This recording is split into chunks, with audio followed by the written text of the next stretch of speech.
Okay, hello Black Hats. Thank you all for coming to my talk. So I am Mathy Vanhoef. I'm a professor at KU Leuven in Belgium. Though I have to say I'm a hacker at heart. I like to keep things practical and try to break things in practice as well. And today I'm going to talk a bit about the security of VPN clients, and in particular how they do not always properly route traffic. And this work was done in collaboration with some of my colleagues from New York University, both at their campus in New York and also their campus in Abu Dhabi. So to give a bit of a teaser of what I will be talking about in the next 40 minutes, basically, we're going to try to trick a VPN client into leaking traffic outside of the encrypted VPN tunnel, and we're going to do that by manipulating what I call the routing table, and I will also explain exactly how a routing table works, and our attacks will also be independent of the cryptographic protocol being used. And yeah, as a small teaser, we basically tested a lot of different VPN clients on multiple operating systems, and in 2/3 of the cases, at least one of our attacks worked. And perhaps most interesting is that every VPN that we tested was vulnerable on at least one operating system, and especially iOS was not that secure, and I'll explain why. So really, in my opinion, or in our opinion, this highlights a design issue really in how some VPN clients were constructed. And yeah, let's now dig into the details about this research. So first and for all, why might you be using a VPN? Well, probably a lot of people will be using a VPN to watch movies in a different country, but today we're going to assume a VPN is actually used to protect your traffic. Because in practice, if you are traveling, for example, or if you're here at a conference like Black Hat, it could be that you do not trust the Wi-Fi network, or that you may also not trust your ISP or your ISP after that. They might monitor your traffic, they might try to manipulate your DNS requests, or they might try to block things. And even if you would trust your own Wi-Fi access point and your ISPs, in the last couple of years, there have also been several attacks that were demonstrated against Wi-Fi, like crack and frag attacks, that would then still allow an adversary that is within radio range to try to monitor or intercept your traffic. And you might be thinking that, yeah, but we have HTTPS these days, so do we really still need a VPN?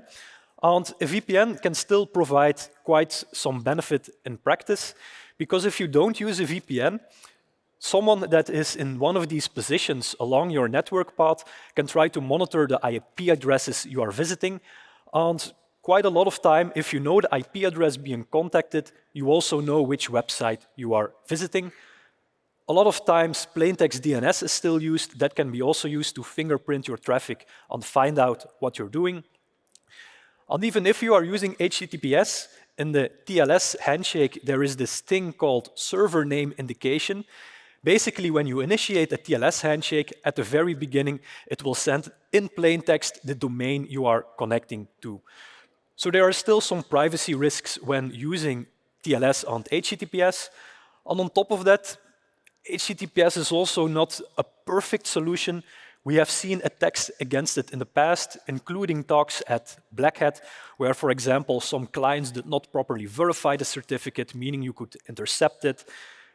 Things like SSL strip will have a lower success rate these days because more websites are using HTTPS pinning. But I will show a demo today where it is still possible against one website to basically strip away HTTPS. And yes, sometimes you have academic attacks as well. So if you did not update your client, you may still be vulnerable. So HTTPS definitely is a very good solution, but it's also not perfect. And to have an extra layer of protection, it then becomes useful to use a VPN, because then you can defend against all these possible untrusted hops along the network. And our research goal of today is then, okay, we have a VPN client. It's configured to send encrypted, to send all the traffic through this VPN tunnel, but can we somehow trick the client into sending traffic outside of that VPN tunnel? And of course, the answer is going to be yes. So then the question is, how were we able to do that?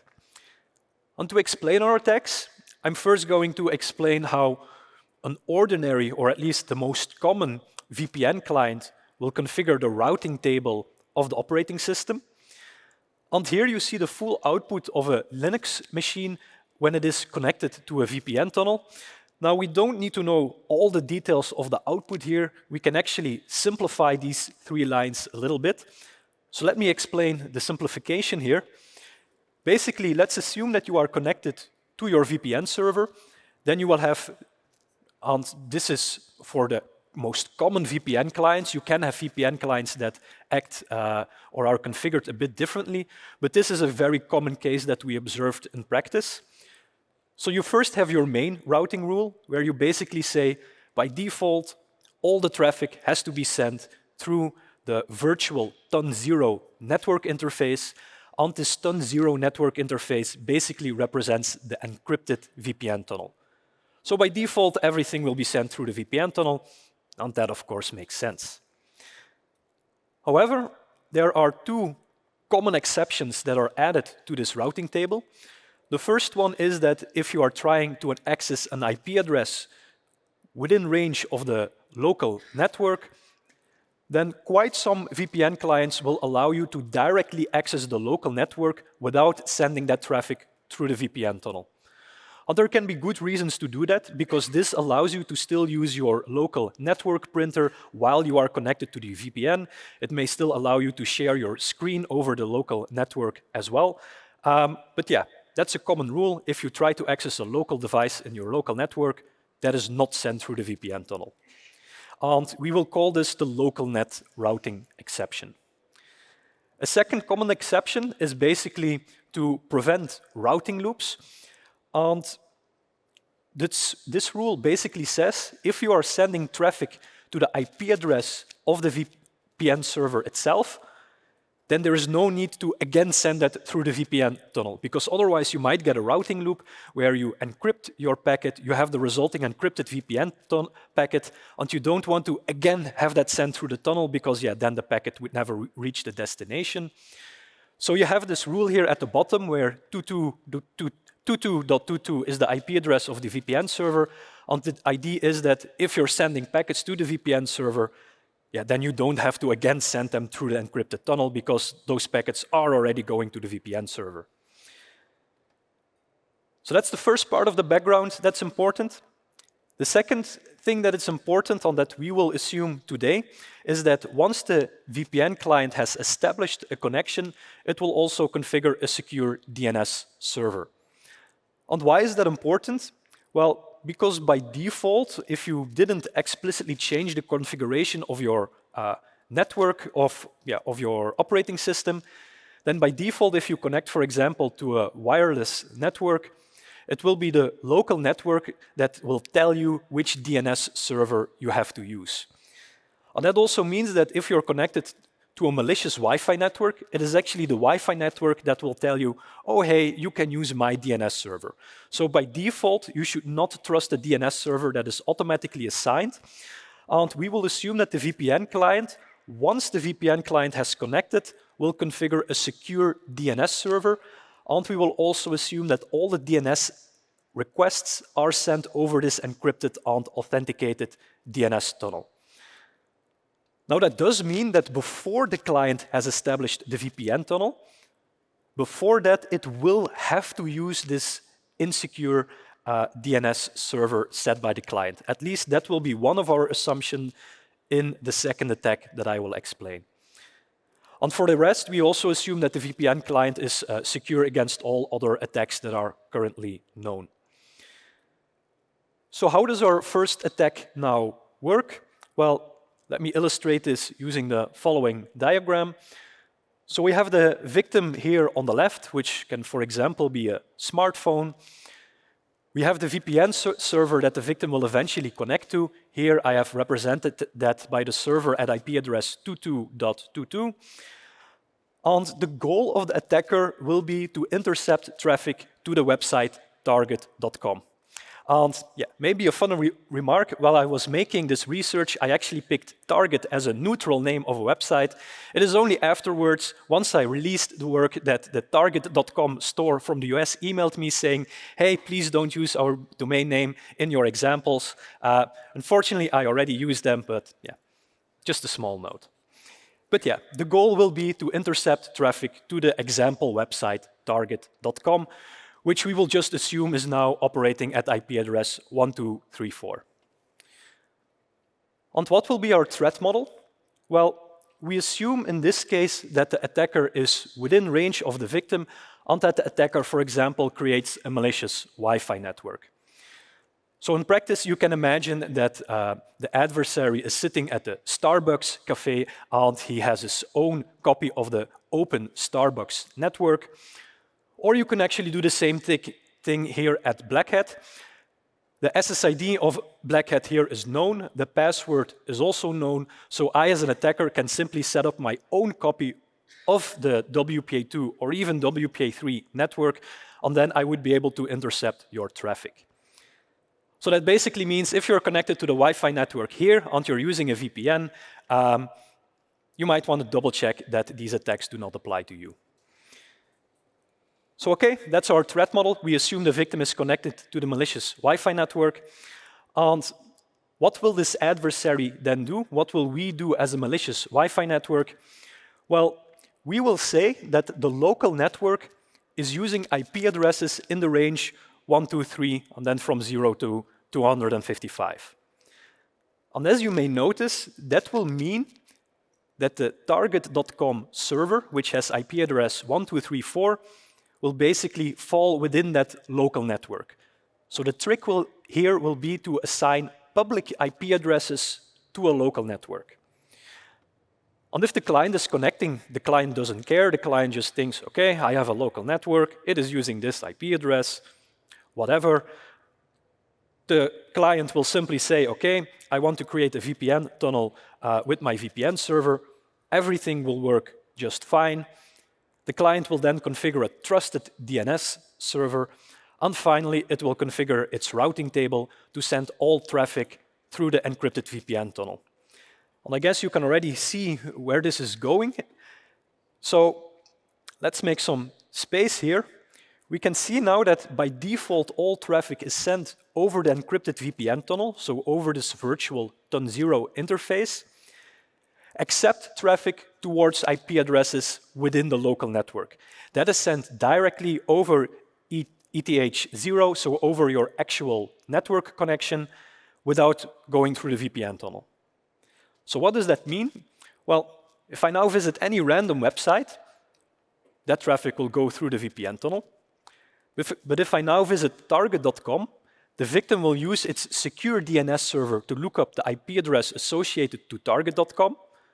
It will learn, okay, that IP address is 1234. And then the client will realize, oh, wait, 1234, that IP address is in my local network. I can actually just send it directly without going through the VPN tunnel. And basically, that is the attack. You can now intercept traffic of the victim. And if you want, you can also configure the local network to be larger. So in this case, I advertised /24 subnet, but if you want, you can make that subnet bigger and then intercept more traffic. You may now be wondering, okay, this is actually a fairly straightforward attack. Did this really work in practice? And we did close to 200 experiments together with my colleagues. And just to zoom in a little bit about what we did, so if you want, you can view this complete overview in our paper. But basically what we did is we tested several operating systems. So we tested Windows, macOS, Android, iOS, Linux, and so on. We then tested various VPN clients. So we tested both free clients on Android and iOS. We also tested paid clients, and we also tested some built-in clients of Android and Windows and so on itself. And yeah, the attack worked against a lot of implementations. There are sometimes a few special cases where you need to apply a variant of the attack, and I will come back to that in a bit. But if we look at the summary of the results, we basically have the following overview.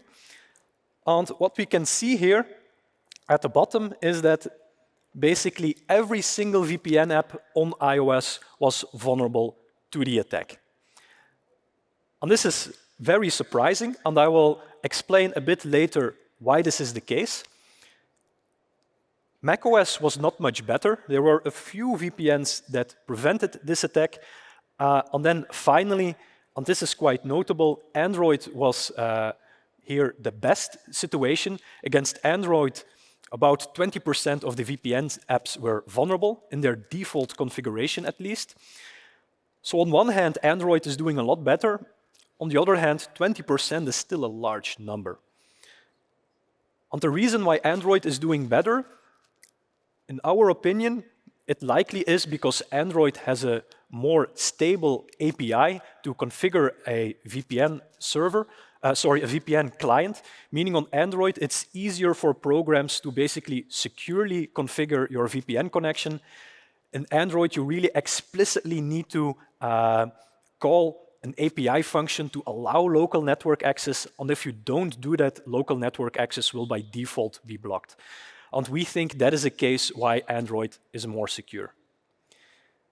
Now, before I go into a bit more detail about this attack, let me show a quick demo of the attack.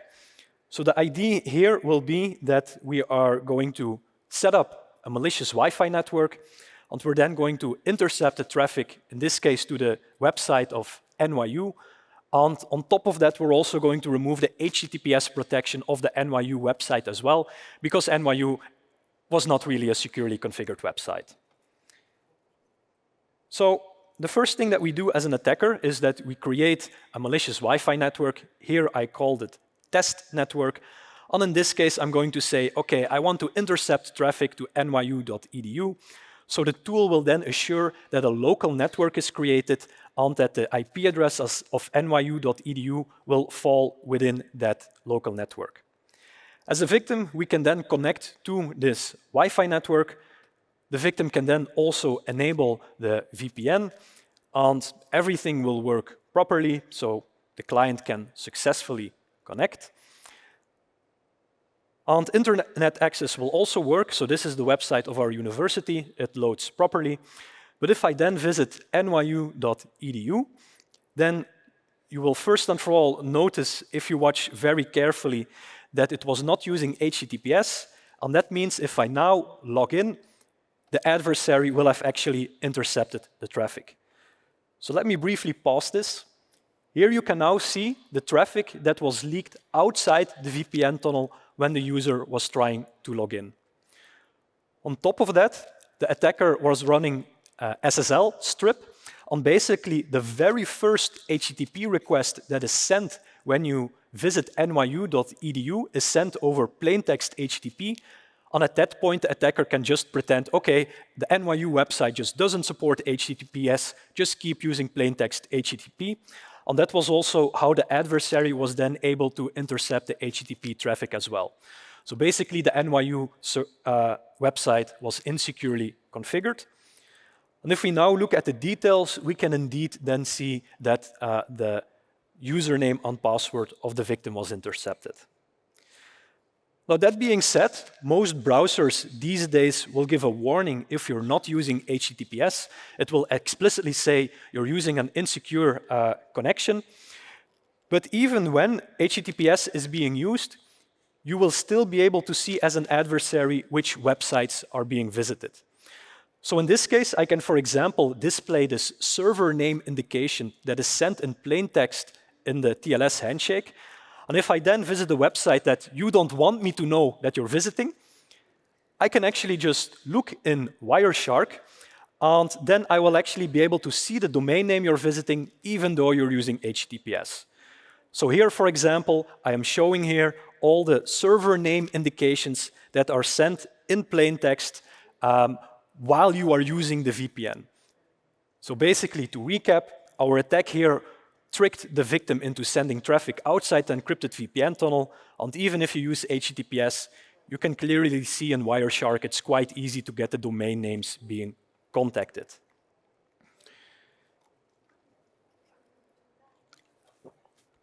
So as I mentioned, there were a few special cases where the default attack didn't immediately apply. Against some clients, we noticed that they do not allow traffic to the local network. Instead, what they did is they blocked all traffic to the network, to the local network. And the way they did this is that they basically blocked traffic to all the IP addresses that were part of the local network. But this can be a problem if your local network is using public IP addresses, because then the VPN client was blocking traffic to these public IP addresses that the local network happened to use. So in this case, as an attacker, you can, for example, use a public range of IP addresses for your local network that, for example, corresponds to the update servers of Microsoft. And then when you are connected to the VPN would basically block traffic to the update servers. A second possibility, or a second strange behavior that we basically noticed in practice, is that a small selection of VPN clients, they configured their own DNS server, and that DNS server was not returning the real IP addresses associated to a domain. That was actually returning so-called special use IP addresses, and these are IP addresses that are normally not routed over the internet. So it was spoofing DNS responses. However, internet connection still worked fine. So it seemed as if the VPN server was rerouting the traffic to these special use IP addresses to the actual real IP address. And we're not completely sure why this is done. Maybe this was some kind of countermeasure that if traffic got leaked, that leaked traffic will use special used IP addresses so that it doesn't get routed over the internet. But basically, the thing I want to mention here that even with this special behavior, our attack still worked because we can then advertise these special use IP addresses in the local network, and then the attack still worked fine. The other thing that I now want to discuss is the iOS case. So you saw in the previous overview that basically every VPN was vulnerable on iOS. And why was that the case? Well, iOS in older versions by default allowed access to the local network. And from iOS 14, there is a parameter that you can use to basically force all traffic over the VPN tunnel. And this is this parameter include all networks.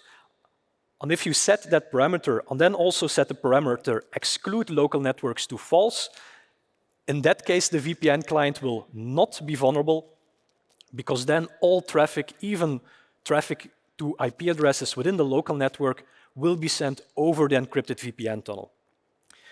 However, during the disclosure, we saw a lot of VPN companies say, yes, we were aware of these parameters, but we found that using them, at least on older iOS versions, causes the VPN clients to be unreliable. And this is why VPN vendors were very hesitant to enable this API functionality. Now, I want to give a bit of extra context here. It was actually already a bit known that iOS was quite insecure with their VPN clients because there were already previous attacks that showed that VPNs on iOS can sometimes leak traffic. So in a sense, it shouldn't be surprising that iOS, at least with regards to their VPNs, is insecure with our attack as well. What was also very interesting is that after our disclosure, we became aware of a little-known blog post by Andrew Ayer that basically wrote a guide on how you can securely configure your VPN client when you're attending DEF CON. And what was interesting is that he was actually hinting at the attack we just discovered today. And if you would follow his advice, you would actually be immune against the attack that we just discovered. Unfortunately, this guide didn't receive a lot of attention. And even though the attack was suggested, there was unfortunately not yet an extensive evaluation of the attack, and basically this work was not picked up, and we as a community missed it and forgot about this. But yeah, the interesting thing is that we were actually warned about this attack, but unfortunately, as we saw, a lot of VPN clients are vulnerable, and even if we would use this guide, then there might be a risk that you would be vulnerable to our second attack. And that second attack is called the server IP attacks. And how does the second attack work? Well, we again have the same threat model. So we have our VPN server. For simplicity, we're again going to assume that the adversary is a malicious Wi-Fi network. And what will the adversary now do?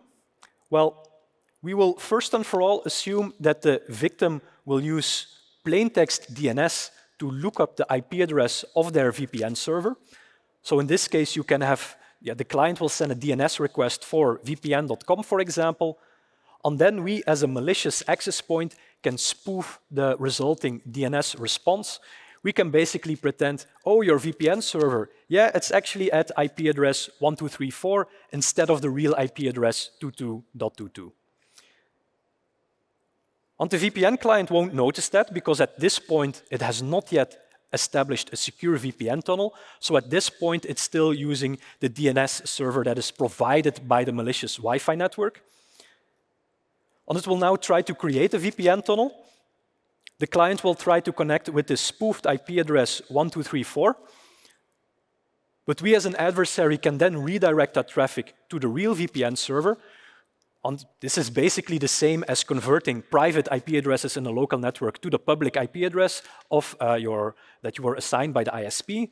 So basically, the client won't notice that you're rewriting this IP address of that package to the real IP address, and the client will successfully establish the VPN tunnel.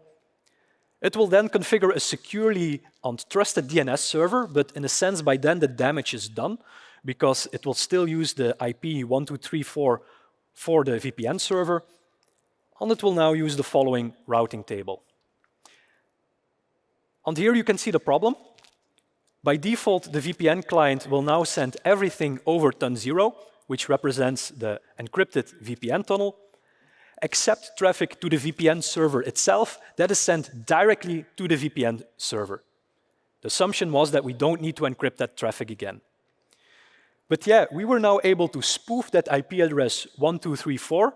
So basically, as an adversary, we now control that rule in the routing table.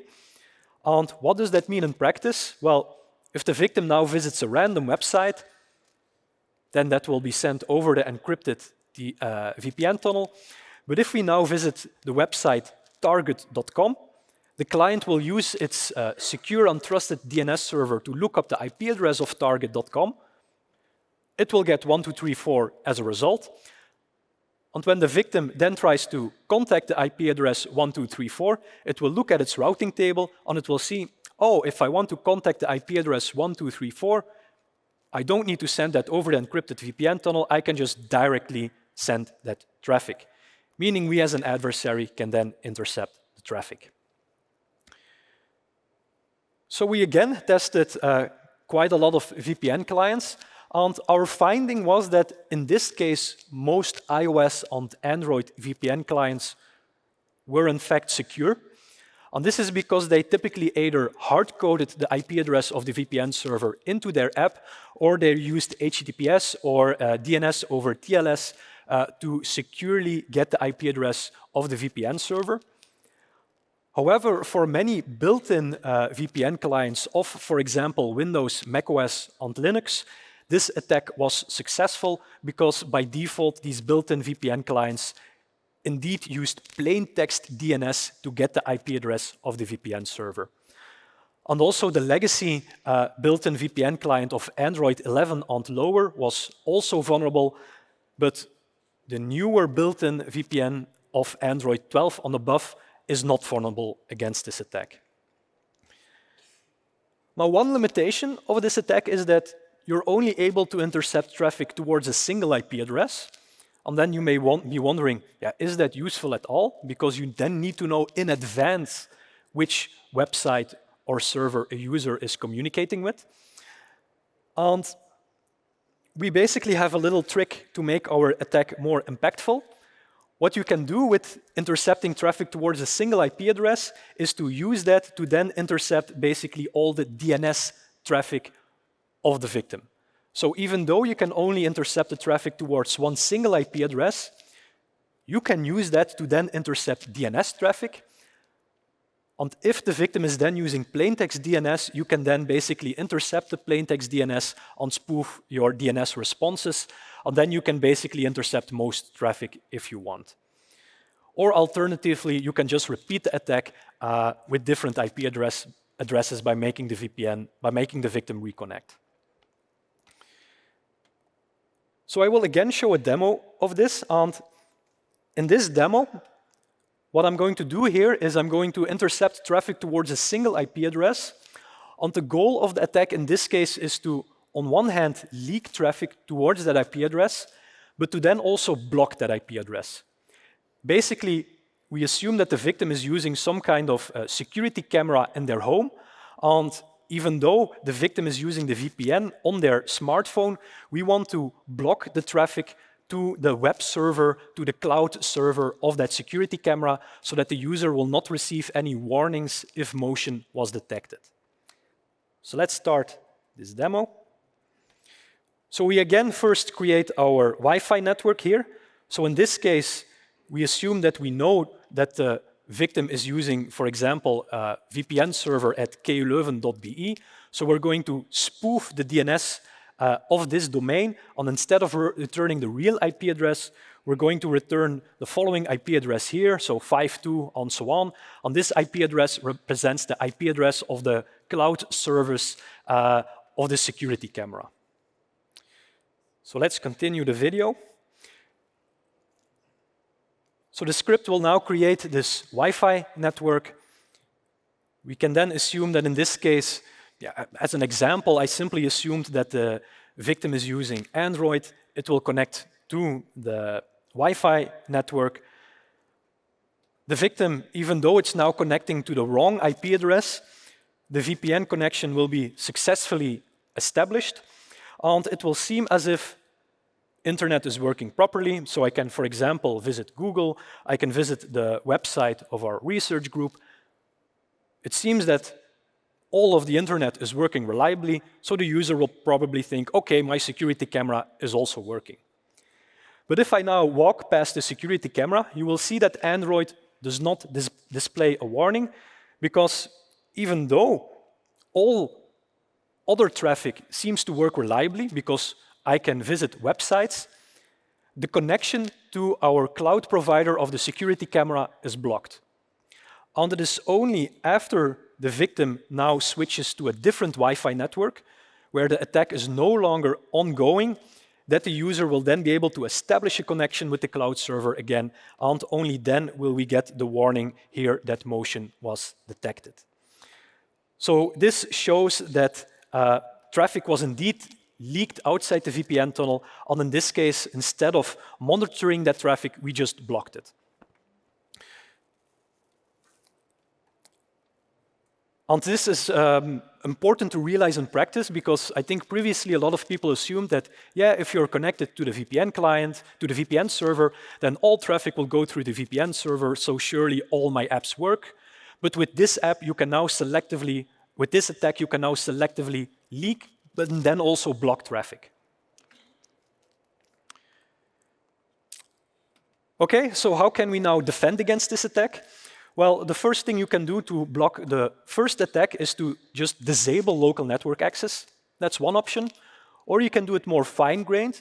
You can decide to disable access to the local network if that local network is using public IP addresses. To defend against the second attack, the server IP attack, ideally the VPN client is implemented in such a way so that all traffic is sent over the encrypted VPN connection except packets generated by the VPN process itself. So instead of relying on the destination IP address, you want to rely on do your filtering based on the process that generated the traffic. And on Linux, you can use policy-based routing for this. If fixing the VPN client in this manner is hard, one more temporarily but still reliable solution is to basically make the VPN client use a secure DNS, so DNS over TLS, for example, to get the VPN server's IP address, or just to hardcode the IP address of the VPN server. That would also stop the attack we had in mind.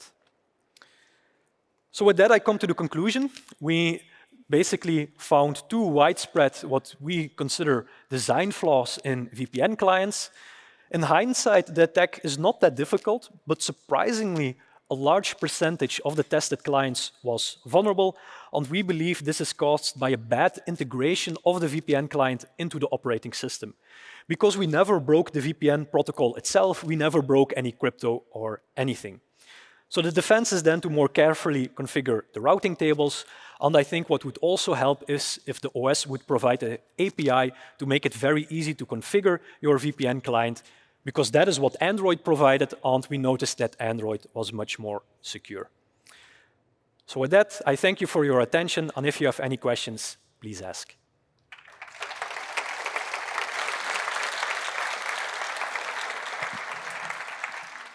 Can I? Okay.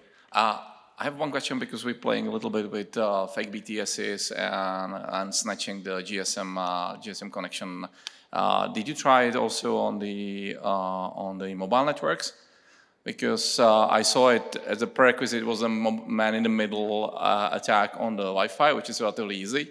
On the mobile networks, it's slightly different. I can imagine modifying it using the virtual router on the OpenBTS and using routing tables there. But did you try anything like that? Because that might be much more dangerous. So we did not try this ourselves. I think it might be interesting to test. And I'm not that much of an expert at cellular networks, so it depends on how exactly it assigns IP addresses. But I think there might be a chance that some variant of an attack might also apply against a cellular network. It would be interesting to just test. I think you need to install the virtual router on OpenBTS or the fake BTS, because otherwise you assign the IP addresses by the mobile provider. But yeah, I think as long as you have a small... so for the first attack, the local network attack, I think there it depends if the client is actually assigned some kind of small local network. I don't know that. On the other hand, the second attack, the server IP attack, my hunch is high that you can then spoof DNS replies, so the second attack should actually work, I think. Yeah. Oh, thanks. Any other questions? No, if not, if you still have questions, you can also come to me after the talk. I'll be here still for a minute or two. So thank you again for your attention.